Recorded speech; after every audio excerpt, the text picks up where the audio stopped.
What's up, guys? Today we're out here at a 1700s estate. So this area dates back to the 1720s. The original owner was actually kidnapped by Native Americans in about 1700, and when he returned, he was granted a ton of land. He later faked his own death, abandoned his wife and child, and ran back to the tribe that he was a part of. So today we're gonna be digging out the midden, and if you don't know what that is, that was where they threw the trash back in the day. There was no trash collection, so they had to put it somewhere. So this area dates to about the middle 1800s, so 1840s to 1870s, and there's trash, shards, bottles, all sorts of stuff in here, and today we're gonna dig it and find out what's in here.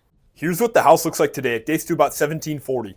So this whole corner in here is where they threw the trash, and I know there's just some good stuff waiting down here. There's already shards that are coming up, like here. Just look at this. Incredible. 1850s blob soda. I started out by digging out the corner where a lot of the shards were coming from.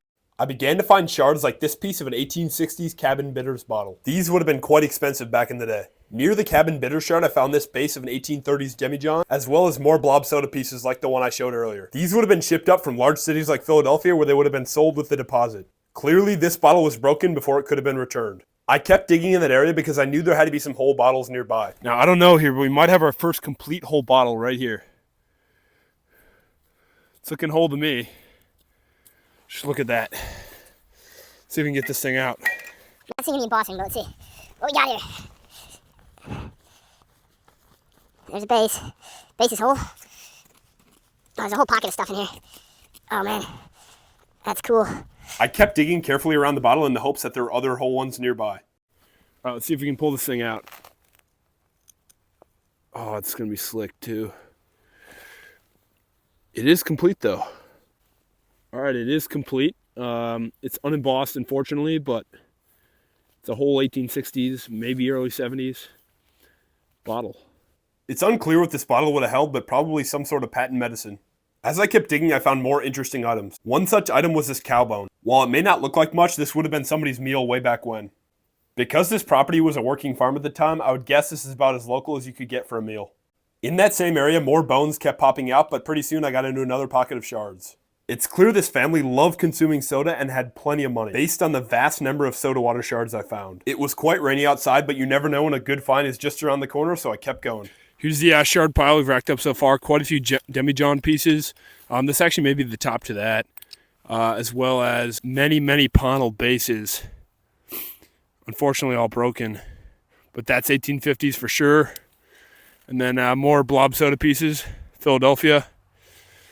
Here's the top of that. Wow. Although I was finding a lot of shards, I kept running into obstacles like massive rocks that had fallen off the wall over the years. It was all worth it though when I found what was hiding underneath. We might have a whole bottle here. I pulled out yet another 1860s patent medicine bottle. Unfortunately, this one was also slick, but still a cool find nonetheless. I opened up a new pocket, and when I did, I was pleasantly surprised by the results. Not only were shards coming out, but I found yet another whole bottle. This time it was an 1850s or 60s Ponel umbrella ink. Please be whole.